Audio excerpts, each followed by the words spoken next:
왜 아멘 하라. 아멘 일부러라도 우리가 아멘으로 하자 하는 게 왜 중요하냐? 저는 그때 그렇게 중요하지 않았거든요. 중요하게 생각을 안 했거든요. 근데 목회자가 돼서 이렇게 보니까 우리가 하나님 앞에 말씀 앞에 아멘한다. 내가 하나님의 말씀에 동의한다. 내가 입술로 시인한다. 그것도 참 중요한 것 같습니다.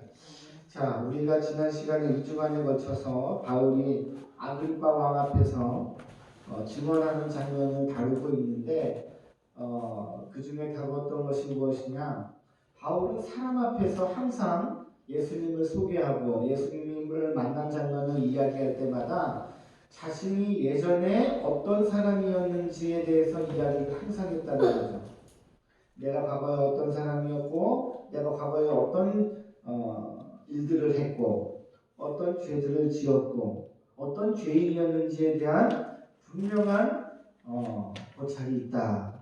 우리가 이야기를 나눴습니다. 자, 그러면 이렇게 하는 이유, 바울이 이렇게 항상 마치 퍼즐처럼 항상 자신의 옛 모습, 은혜 받기 전의 모습, 주님을 만나기 전의 모습, 그것을 이야기하는 이유가 무엇인가? 또 그것은 어떤 의미를 우리에게 주는가에 대해서 우리가 약 2주간에 걸쳐서 말씀을 나눴습니다.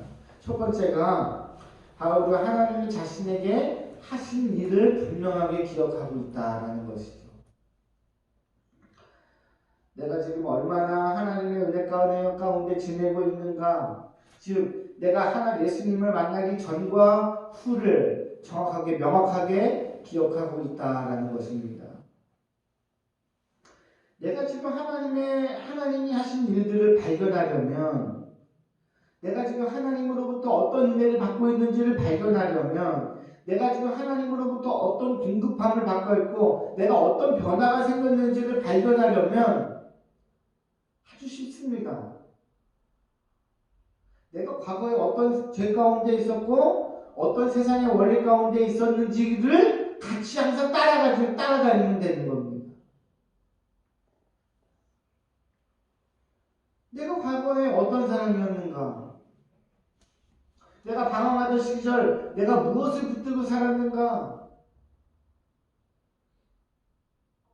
내가 어떤 가치관에서 어떤 가치관으로 변화되었는가? 그것이 분명하다는 겁니다.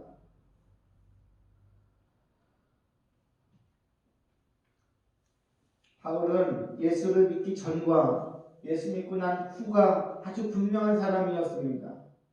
그리고 예수 믿고 난 다음에 한 번도 어떻게 보면 흔들림이 없는 사람.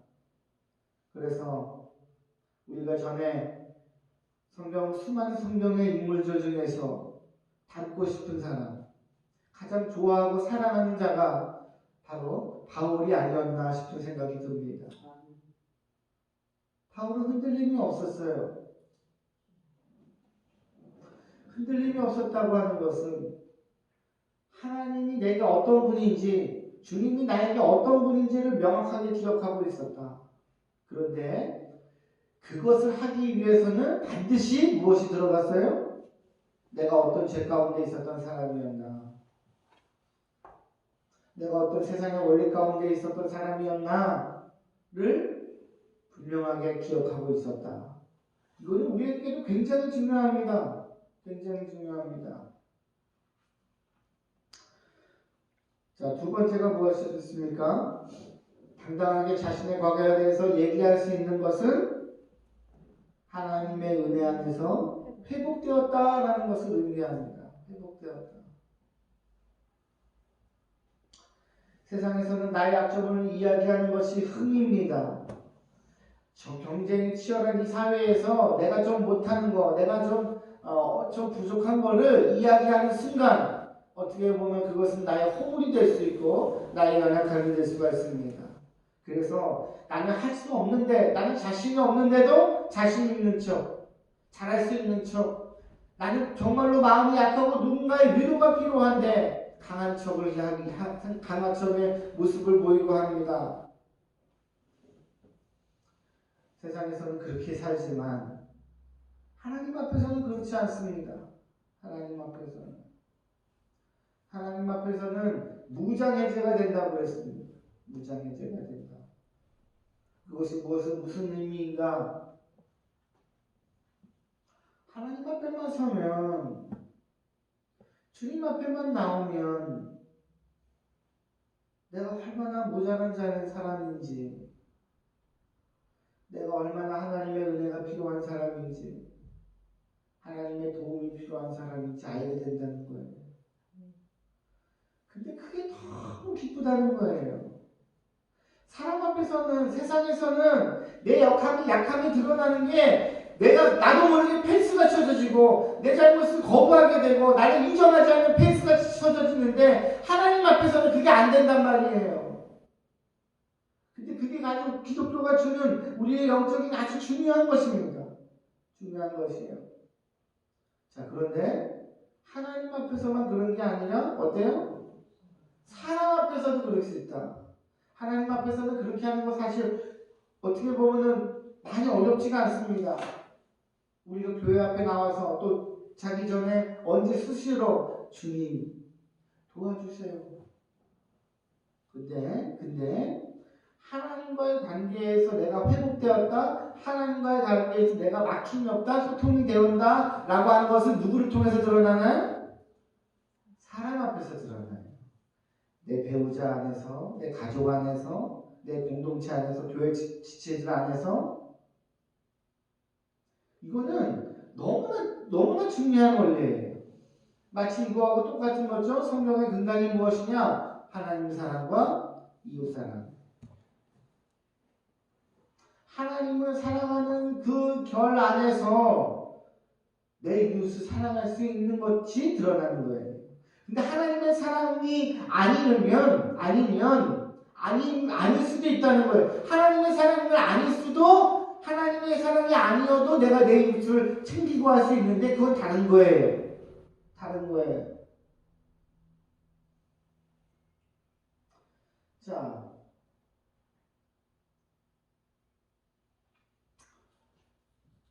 하나님 앞에서 내 과거가, 내 연약함이, 내 죄성이 회복되었다라는 것을 의미하는 것입니다.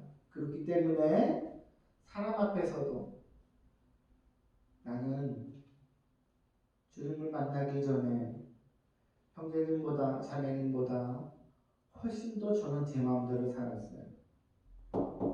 저는 예수를 믿는다고 하면서도 내가 주체가 되어서 살았어요. 저는 교회의 직분을 맡았으면서도 그 직분이 내게 마치 상급인 것처럼 그것을 무력으로, 때로는 그것을 과시로 살았어요. 이런 사람들은 왜 없나요, 근데?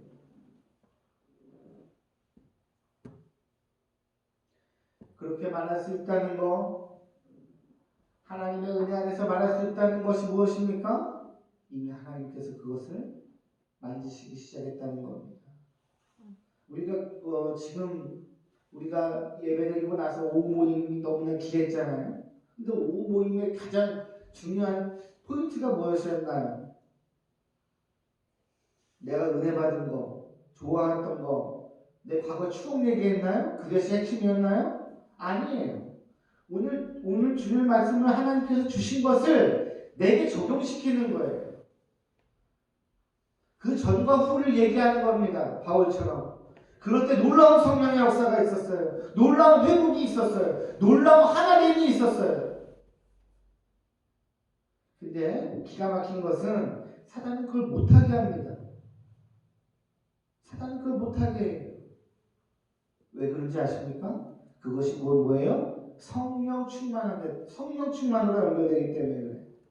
사단은 우리가 성령 충만하지 못하게 합니다. 우리가 영적으로 더 깊어지지 못하도록 합니다. 너 안에 있는 가장 붙들고 있는 거, 너의 그 알량한 자존심으로 우리를 굳세게 붙들고 있습니다. 그게 무너져야 되는데, 그게 무장해제가 되어야 되는데 절대로 그렇지 않아요. 그럼 어떻게 해야 됩니까? 교회 안에서도 마스크 쓰는 거예요. 이런 마스크 말고 가면을 쓴단 말이에요. 얼마나 힘듭니까?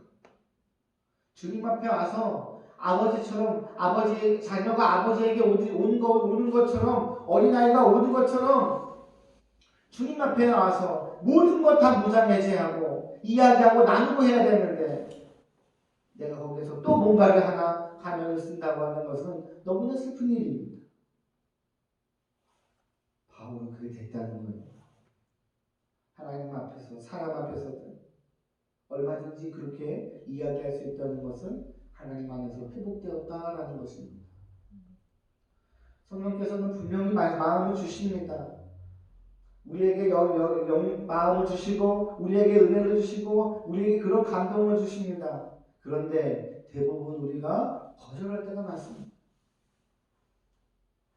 하지만 하나님의 소리를 붙들기를 바랍니다. 하나님의 마음을 붙들기를 바랍니다. 사단이 주는 마음 말고 내가 여태까지 살았던 패턴 말고 하나님이 주시는 하나님이 주시는 그 선을 따라가고 하나님이 주시는 그 결을 따라가기를 간절히 축원합니다. 아멘. 세 번째가 무엇이었습니까? 유준이 아멘? 누구 때문이 아니에요. 누구 때문에?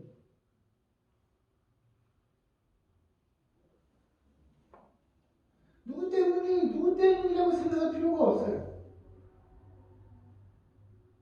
내가 더 하면 되고, 나도 그랬으니까, 나도 그러니까. 자, 세 번째가 무엇이었습니까? 복음전도의 완성이다. 은혜 입은 자가 십자가의 사랑을 경험하게 되면 달라지는 것이 있는데 그것이 바로 인식이라고 했습니다. 인식이 바뀌어진다. 내가 무엇 때문에 하나님의 은혜를 입었을까? 하나님은 왜 날 사랑하실까? 설명할 수도 없고 갚을 수도 없는 그 하나님의 은혜. 이 하나님의 은혜가 자연스럽게 나의 인식을 바꿔주는 것입니다. 그래서 하나님을 알지 못하는 세상을 향해서 또 다른 지체들을 향해서 다른 영혼들을 향해서 증오와 원망과 다름에 대해서 오는 그런 분노가 아니라 그 마음을 이해하게 됩니다. 주님을 알지 못하니까, 주님을 아직 제대로 만나지 못했으니까, 혹은 아직 거듭나지 못했으니까 그래, 저럴 수 있지. 근데 저렇게 가면 안 되는데, 더 저렇게 머물러지면 안 되는데, 더 저런 시간이 지속되면 안 되는데, 모든 마음들이 어디서 나와요? 바로 여기서 나옵니다.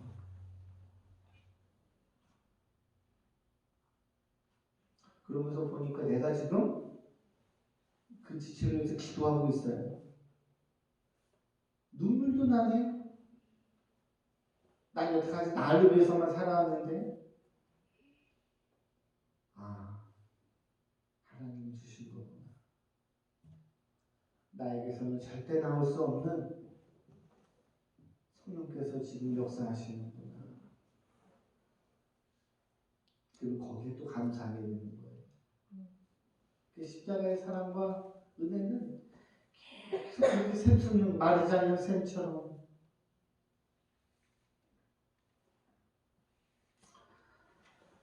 그렇게 해서 또 전해져서 그 복음을 우리에게까지 전해진 줄로 믿습니다. 자, 그리고 이제 오늘 본문입니다.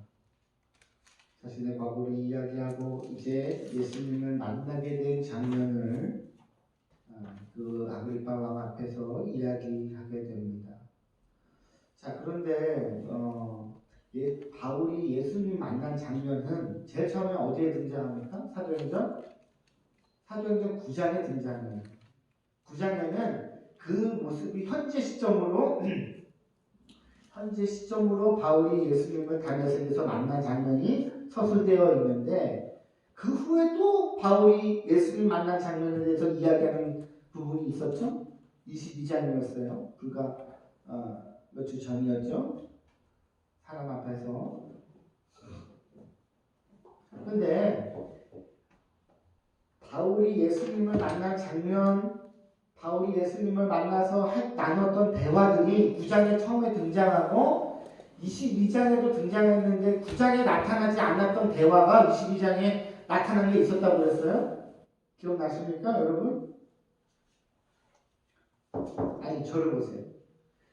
9장에서 처음에 바울이 예수님 만난 장면이 이렇게 서술했어요. 사울아, 사울아, 왜 나를 핍박하느냐? 근데 22장에 바울이 자기 입으로 이제 예수님 만난 장면을 증언할 때 거기에 추가된 내용이 있었어요. 그러니까 9장에서는 나타나지 않았던 대화의 내용이 바울이 이제 얘기하는 장면이 있었는데 그 기억나시죠? 어떤 게 하나 있었죠? 그게 뭐였습니까? 주님 무엇을? 그렇죠. 주님 무엇을 하리까. 거기는 그 말은 9장에서는 안 나왔어요. 그래서 그것에 대해서 우리가 말씀을 나눴는데 오늘 말씀에도 오늘 지금 바울이 이제 왕 앞에서 예수님 만난 장면을 얘기하는 이 장면에서도 9장에 나타나지 않았던 대화가 있는 겁니다. 쉽게 말하면 이런 거예요. 자, 보세요. 우리가 누구에게 이제 교제를 하는 거예요. 그렇죠? 근데 집사님, 목사님 그 셀 리더 모임을 했는데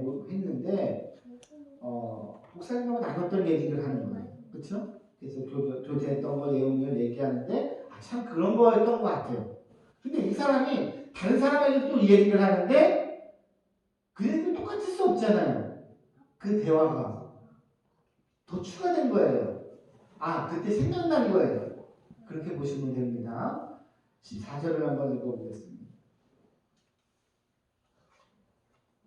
다 같이 26장 14절 시작. 우리가 다 땅에 엎드려 지내 내가 소리를 들으니 히브리 말로 이르되 자 사울아 사울아 내가 어찌하여 나를 박해하느냐 가시체를 뒷발질하기가 내게 고생이니라. 아멘. 어떤 말일까요? 추가된 말이? 가시체를 뒷발질하기가 내게 고생이니라. 사울아 사울아도 계속 나왔던 장면이에요. 왜 나를 핍박하느냐. 요게 추가됐어요. 그러니까 요 얘기를 했던 거를 바울이 22장에서는 얘기 안 하고 여기에는 얘기한 거. 이해 가십니까?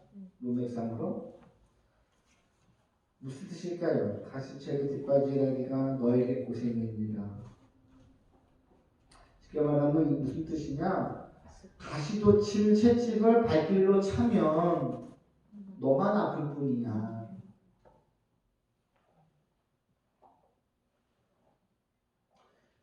예전에 당시에는 이렇게 가축들, 양들을 이렇게 잘 통제하기 위해서 울타리나 또 목동이 치는 그 도구에는 뭐를 달아놨느냐?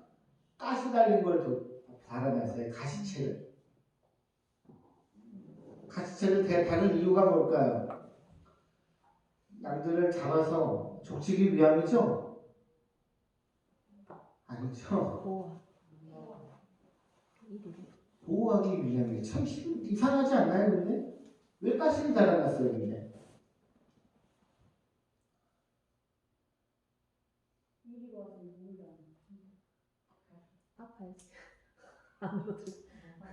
양들이요, 순한 동물이 아니에요.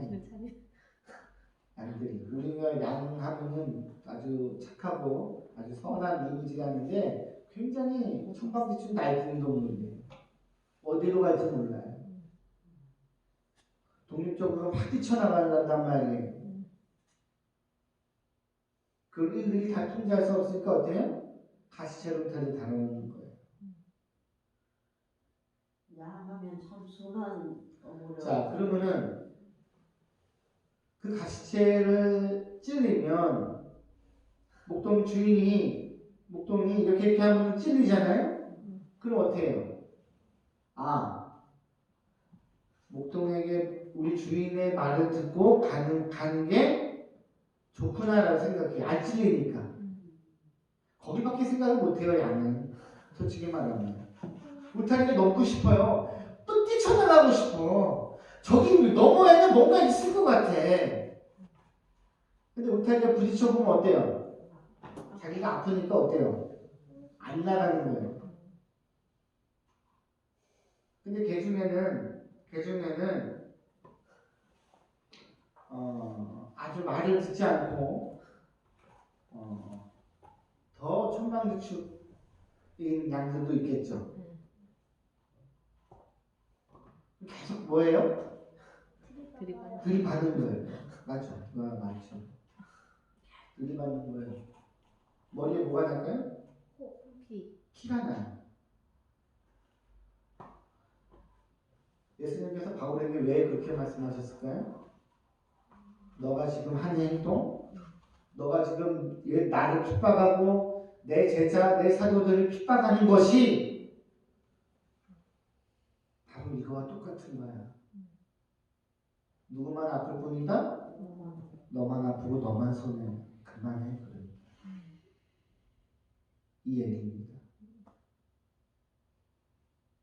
자, 근데 이 원리는 참 여러 가지로 적용을 할 수가 있어요. 여러 가지로.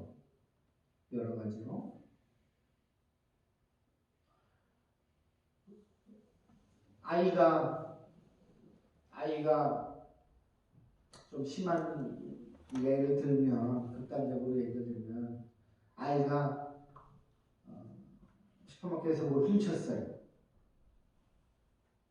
그래서 주인이 그걸 발견해가지고 부모에게 잘 타협을 하고 얘기를 했어요.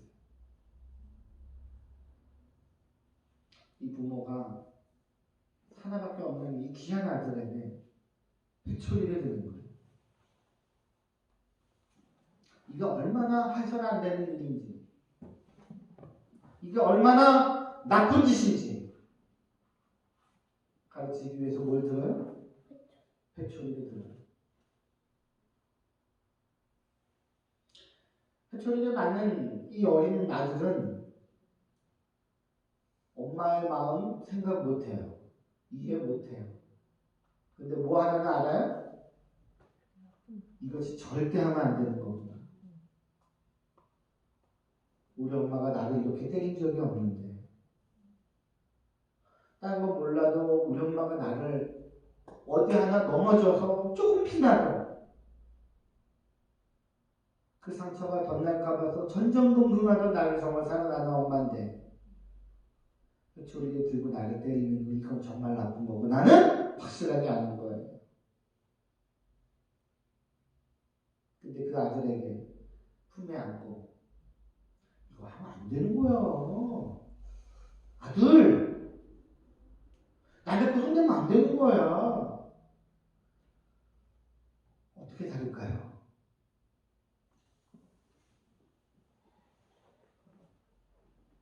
갈수록 훈계가 사라지는 이 시대가 안타까워서 한마디 드리는 이야기입니다.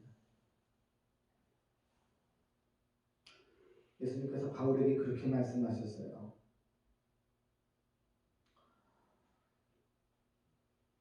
자, 그러면 이거는 또 무슨 의미일까? 우리가 한번 말씀을 무슨 알아보겠습니다. 바울이 예수님이 이렇게 하신 말씀의 의미가 무엇일까? 첫 번째, 나를 향한 하나님의 사랑을 끊을 수 있다 없다? 없다.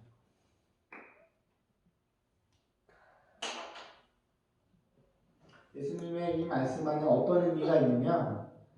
나를 향한 하나님의 사랑을 끊을 수 없다라는 것입니다.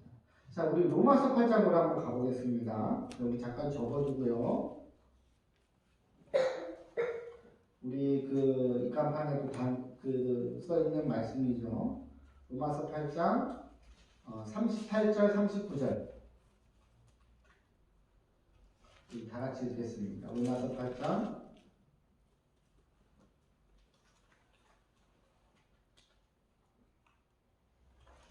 38절 39절 다 같이 다 찾으셨나요? 로마서 250.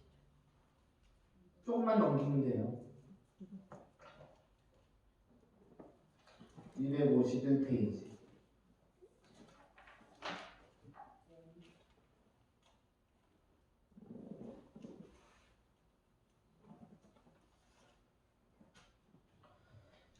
자, 로마서 8장 38절 39절 다 같이 시작. 내가 확신하노니 사망이나 생명이나 천사들이나 권세자들이나 현재 일이나 장래 일이나 능력이나 높음이나 깊음이나 다른 어떤 피조물이라도 우리를 우리 주 그리스도 예수 안에 있는 하나님의 사랑에서 끊을 수 없습니다.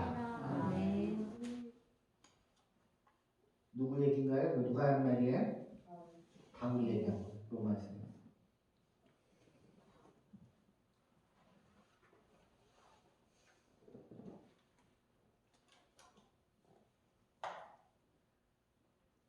나는 그렇게도 예수 그리스도의 십자가에서 가장 멀리 떨어져 있는 사람이었고 하나님의 은혜 안에서는 전혀 상관없는 사람이었고 예수를 핍박하는 것이 맞다고 생각했던 진짜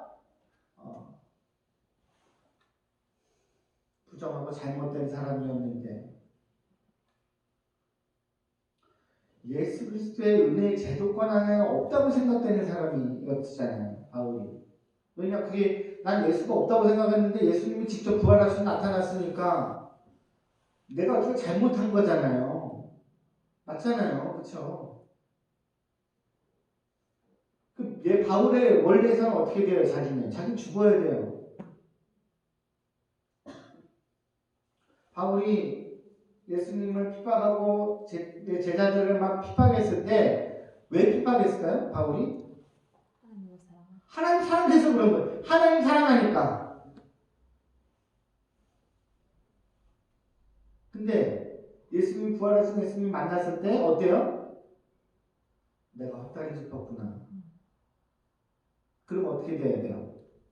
나는 이제 징계를 받고 나는 이제 죽어도 이제 할 말이 없는 거예요. 근데 예수님이 그렇게 하셨나요?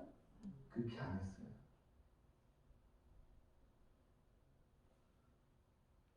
그냥 예수님이 바울을 만나주시면서 주님, 나를 향한 주님의 사랑을 그냥 바울이 그 사랑이 내 안에 들어오게 된 거예요. 그냥.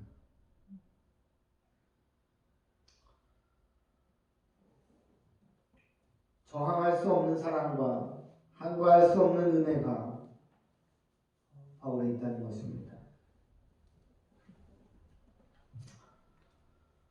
자, 두 번째는 무엇일까요? 무엇을 의미할까요?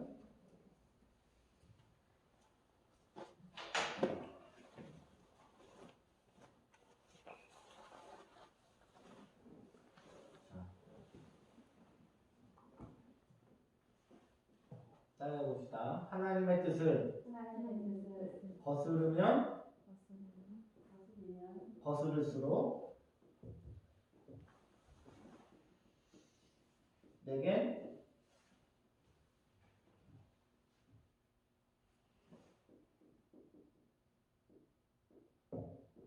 고통이다.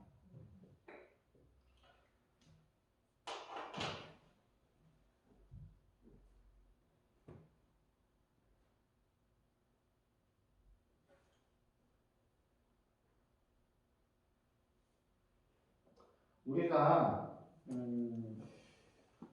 흔히 중간이 없다는 이야기를 정말 많이 합니다. 많이 합니다.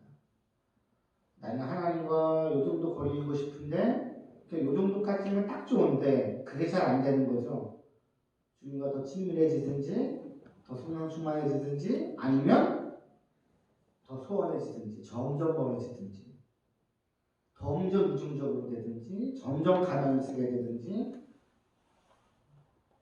바울이 예수님을 핍박하던 게 점점 그 강도가 가속화되었어요. 그러다가 주님을 만났어요. 주님을 만났는데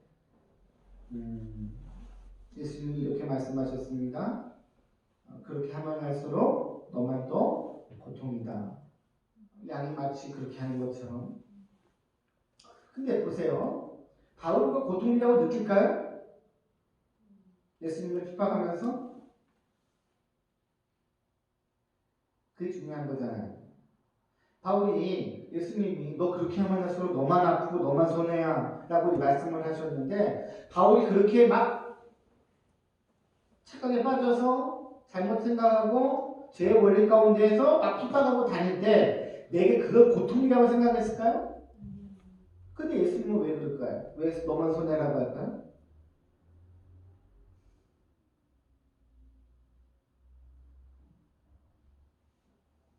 우리의 영이 죽어가는 거예요. 사실 내 팔다리 아픈 건 좀 나아요. 그렇죠? 우리가 시험 들어가지고 하다가 어디 뭐 병 걸리고 하는 건 나아요, 사실. 근데 내 영이 죽어간다고 하는 것은 이거는 그냥 단단한 문제가 아니에요. 영이 죽어가는 거예요. 하나님이 아무리 말씀하셔도 들리지 않는 거예요. 하나님의 방향으로 마음을 터날 수 있는 그 여지가 없어지는 거예요.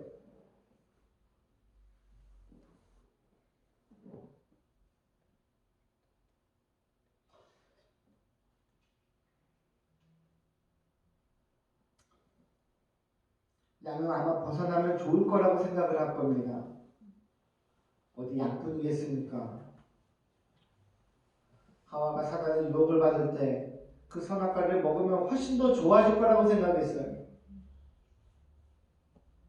지금 얼마나 춥고 얼마나 행복하고 얼마나 감사한지를 모르는 거예요. 탕자도 마찬가지입니다. 아버지의 그늘 아래서 아버지의 사랑 안에서 이 가정 안에서 내가 귀한 아들로 자라는 게 얼마나 귀하고 행복한지를 모르는 거예요.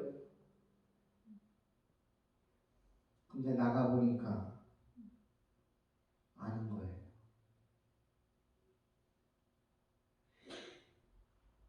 우리가 신앙생활 하면서 시험이 찾아옵니다. 시험이 찾아옵니다. 표면적으로는 시험이 들만한 거는 너무나 많죠. 너무나 많죠. 인간적인 관계에서 어떤 작은 것, 크고 작은 것들에서. 근데 영적으로 보면 하나 똑같습니다. 사단의 미혹입니다. 가만히 내버려 두진 않습니다. 제가 저번에 얘기했잖아요. 교회 우리가 예수 안 믿던 사람이 교회에 들면 이제 믿으면 우리 어떤 생각이에요? 아 이제 됐다. 사단은 뭐라 그래요? 너 끝났다고 생각하지? 네가 이겼다고 생각하지? 지금부터 시작이야. 그래서 필요한 게 올바르게 말씀을 양육해야 되고 들어야 되고 말씀 안에서 하나님의 은혜 안에서 진리 안에서 우리가 그 믿음이 자라나야 되는 게 굉장히 중요한 거라고 얘기했습니다. 다시 예전의 삶으로 끌고 가려고 하는 거예요. 예전의 삶으로. 근데 그 끌고 가는 건 금방입니다. 아주 금방이에요. 근데 그때 생각하는 겁니다. 내가 지금 어디로 가고 있는가? 내가 주님의 은혜 안에 있을 때 얼마나 기쁘고 얼마나 하나님 아버지의 품이 따뜻했던가. 근데 그렇게 생각을 해야 하는데 사람은 그 생각조차 하지 못하게 합니다. 시간이 가면 갈수록. 그럴 때 예수님은 말씀하십니다. 뭐라고 말씀하십니까? 가시채를 뒷발질하기가 내게 고생입니다. 그렇게 하면 할수록 벗어나려고 하면 할수록 너만 아프고 너만 고생이다.